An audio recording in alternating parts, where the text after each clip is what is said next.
जय हिंद दोस्तों। आप सभी का अपने YouTube चैनल पर हार्दिक स्वागत है। दोस्तों, आज अपन बात करेंगे हिंदी के बहुत ही प्रमुख कवि हैं नागार्जुन, उनके बारे में। और इनसे संबंधित जो भी महत्वपूर्ण बातें हैं या परीक्षाओं की दृष्टि से जो भी प्रश्न बन सकते हैं उनके बारे में भी बात करेंगे। तो चलो शुरू करते हैं। सबसे पहले बात करें तो इनका जन्म हुआ था 1911 में, और दरभंगा जिला है बिहार के अंदर, और दरभंगा जिले के अंदर ही सतलखा गांव है, वहां पर 1911 में। और याद रखना 1911 में ही हिंदी के जो बहुत प्रसिद्ध लेखक थे अज्ञेय, उनका भी जन्म हुआ था 1911 में। आगे बात करें तो इनका मूल नाम क्या था, तो इनका मूल नाम था वेदनाथ मिश्र नागार्जुन। इनका नाम जब पड़ा था जब इन्होंने 1936 में श्रीलंका जाकर बौद्ध धर्म ग्रहण किया था। उसके बाद में इनको नागार्जुन के नाम से जाना गया। उससे पहले इनको वेदनाथ मिश्र के नाम से जाना जाता था।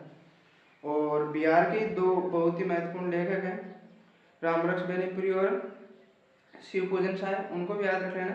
रामरक्ष बेनीपुरी के बारे में बात करें तो उनका जन्म हुआ था 1899 में, और 1899 में सूर्यकांत त्रिपाठी का भी जन्म हुआ था जो पश्चिम बंगाल के थे। और दूसरे थे शिव पूजन साहब बिहार के, जिनका जन्म हुआ था 1893 में। आगे बात करें तो इनकी आरंभिक शिक्षा हुई थी संस्कृत में या फिर संस्कृत पाठशाला में, और फिर ये अध्ययन के लिए बनारस और कोलकाता भी चले गए थे। आगे बात करें तो 1936 में श्रीलंका गए, और श्रीलंका जाने के बाद में इन्होंने बौद्ध धर्म ग्रहण किया, और बौद्ध धर्म ग्रहण करने के बाद में ये नागार्जुन कहलाए, मैंने आपको बताया था। और 1938 में वापस श्रीलंका से भारत आ गए थे। और ये बहुत ही अक्खड़ और घुमक्कड़ी स्वभाव के थे, इसलिए इन्होंने पूरे भारत की कई बार यात्रा भी करी थी। आगे बात करें तो इनका निधन हुआ था 1998 में। आगे बात कर लेते हैं इनकी प्रमुख जो काव्य कृतियां हैं उनके बारे में, जो परीक्षाओं की दृष्टि से महत्वपूर्ण है या फिर सबसे पहले जिनके बारे में पूछा गया है। तो उनमें है युगधारा, सतरंगी पंखों वाली, हजार हजार बाहों वाली, आखिर मैंने ऐसे क्या कह दिया, पुरानी जूतियों का कोरस, और मैं मिलिट्री का बुड्ढा घोड़ा। ये 5 प्रमुख काव्य कृतियां हैं। ये परीक्षाओं की दृष्टि से बहुत ही महत्वपूर्ण है और कई बार इनको पूछा भी गया है। आगे बात करें तो इनकी रचनावली है, उसका नाम है नागार्जुन रचनावली, और इसके अगर आपको पूछे कितने खंड है तो वो है 7 खंड।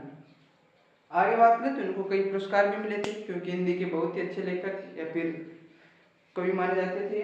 तो इनके पुरस्कारों में बात करें तो प्रमुख रूप से हिंदी अकादमी पुरस्कार, बिहार का राजेंद्र प्रसाद पुरस्कार, और दिल्ली का शिखर सम्मान पुरस्कार, और उत्तर प्रदेश का भारत भारती सम्मान पुरस्कार मिले थे। और मैथिली भाषा में कविता लिखने के ऊपर या फिर मैथिली भाषा में कविता लिखने पर ही इनको साहित्य अकादमी पुरस्कार भी मिला था, और मैथिली भाषा इनकी मातृभाषा थी। और आगे बात करें तो इनकी जो ये हिंदी और अंग्रेजी में कविताएं लिखने के साथ साथ ये बांग्ला और संस्कृत में भी लिखते थे, और जो बांग्ला और संस्कृत की कविताएं थी वो यात्री के नाम से मैथिली भाषा में लिखी हुई हैं।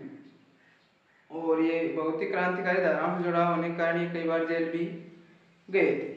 तो दोस्तों, ये थी नागार्जुन के बारे में जो भी महत्वपूर्ण बातें हैं या फिर जिनसे संबंधित प्रश्न बन सकते हैं या फिर आपसे पहले पूछे गए हैं। उम्मीद करता हूँ आपको वीडियो जरूर पसंद आया होगा। धन्यवाद।